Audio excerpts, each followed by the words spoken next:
throwing, we know there's a lot of lower body involvement. There's a lot of rotation through the hips that we want and strength through the hips that we want to use.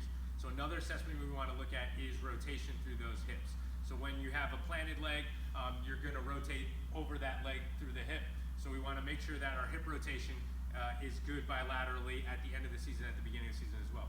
So you're going to need a friend for this one. So you're going to lie flat on your back, and we're going to assess it manually first. So we're going to bring that leg up into about 90 degrees of hip flexion, so that knee is right over that hip.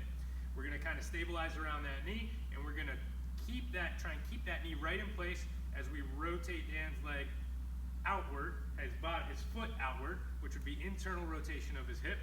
We're going to hold there for a second. We're going to assess that distance. We're going to measure that distance, and then we're going to take it and we're going to rotate his foot inward to get external rotation of your hip. Same thing, we're going to hold there. Now this one might be a little tougher because you might get more of a bouncy end feel, but we want to try and take up all that slack and hold right there and assess that range of motion there. All right, we want to do that on both sides as well. That's going to inform a lot of our exercises in the gym in terms of what rotational mobility we might need or rotational strength.